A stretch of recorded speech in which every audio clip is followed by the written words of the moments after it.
Sports presents Benning Bites with Damon Benning.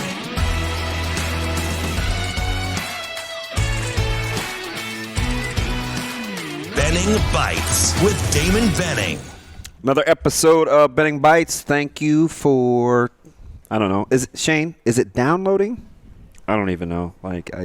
Downloading, streaming, all of that stuff. Apple, Google, Spotify. I enjoy it, man. It's kind of like my 5 minutes or however long I take to just dump some thoughts and what has been current. It was a fantastic show. That first hour or two, I know it took us a second to kind of land the plane, but we talked a ton about yesterday about like this whole culture thing. We talked to Coach Bolt, and I was giving the examples of Coach Satterfield and getting to know him and his philosophy and kind of that template with Coach Rule in rebuilding. And yeah, I know I said rebuilding, so I'm sure I'll be chastised for that, but kind of putting this thing back together again, because when you use the term rebuild, it's not just like what you see on the field. It's the camaraderie and the working together and the cohesiveness of the athletic department, connecting the fan base back with the football team along with the athletic department, kind of being on the same page. I think there are some pieces to put back together, right? There's a ton of new staff, a lot of old staff, unfortunately, for a few of my friends have gone by the wayside, and I understand that. It's an ever-growing endeavor, and things happen. And along those lines, as Nebraska gets ready to take on Rutgers tonight, it got me thinking about this culture piece and clear expectations, and how clear expectations have to come before the culture piece and common language. Things you've heard me talk about a ton. I look at Coach Hoiberg, who's reset this thing twice now in the same season, right? He's turned his roster over to play a different way to start the season. And they got them defensive-minded, and he hired a staff that was going to help aid in that process of being defensive-minded and kind of grinding, and they got away from space and pace. And then the injuries happened, and he had to reset it again. Hey, next man up still, playing for one another. This is what we do. Evolving roles. It was all because of clear-cut expectations and resting in the culture.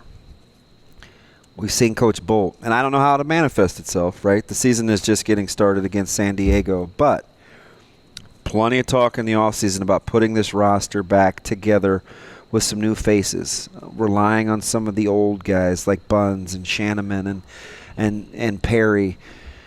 As just coincidentally, those three will be in the back end of that bully, anchoring that bad boy to go along with Emmett and some of the staff with Clark.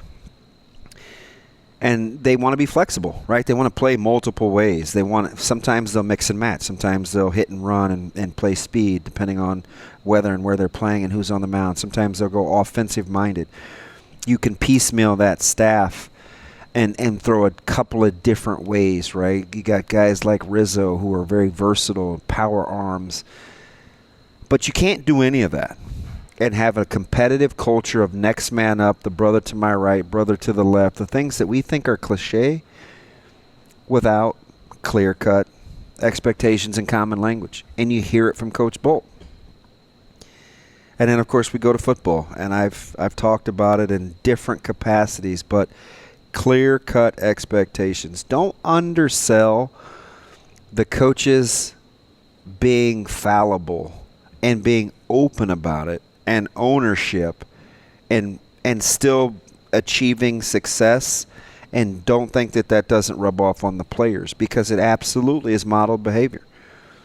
If I can get to where I'm at and I'm talking to people about wherever it is that they perceive me to be in terms of my job or levels of success, I feel like it's important to know, for them to know, that sometimes what you see at the end isn't always what the day-to-day is or how it's always been, that you have to sometimes have the ability to overcome.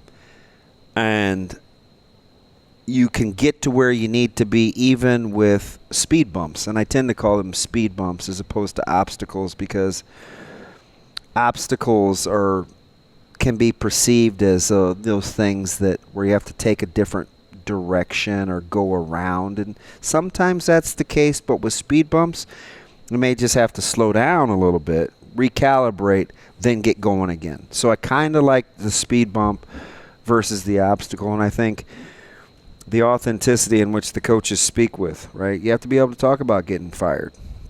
Same way as I talk about going 0-27. I think you have to be able to talk about having done it before and where I've been without people thinking that because you did it here, that automatically means you're going to do it here. Because that's not what he's saying. What he's saying is my experience and my expertise give me credibility when I talk to the players.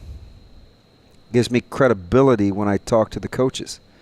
And at no point do I feel like I have guys on my staff that want my job that don't believe in what I'm doing because they've been with me before.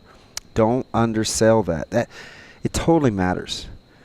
And I think the humility that goes into leadership is vastly underappreciated. Coach Hoiberg has showed it to you. Coach Bolt, we call it transparency and keeping it real. He's made himself vulnerable.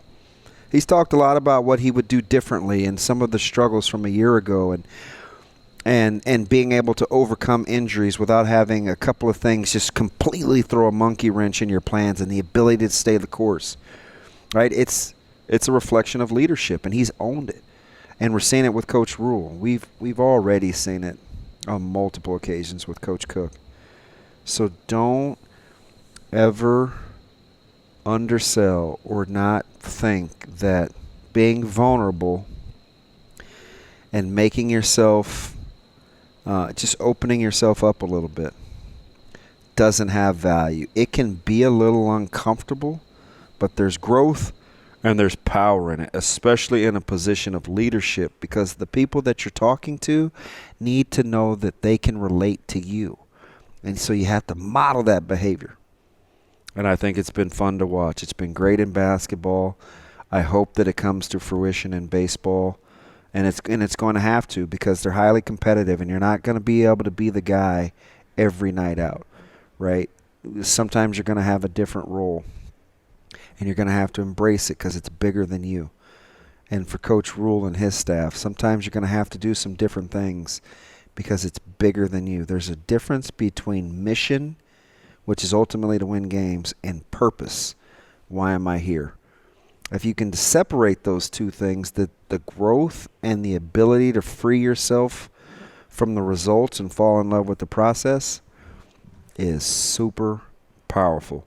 And I think that's what young people need if you're going to cast that vision, if you will. Remember, however you get us, Google, Apple, Spotify, do it. We want you to be a part of us. 888-638-4876. Download it, snag it, whatever you want to do. That's my man, Shane Schillerberg, my bestie. He's like my son. Maybe I'll call you my cousin. I don't know. Son seems kind of like hierarchy, but I do feel I need to take care of you. That's what we do with family. Join us on Coffee and Cream in the morning. We're coming up here in just a bit.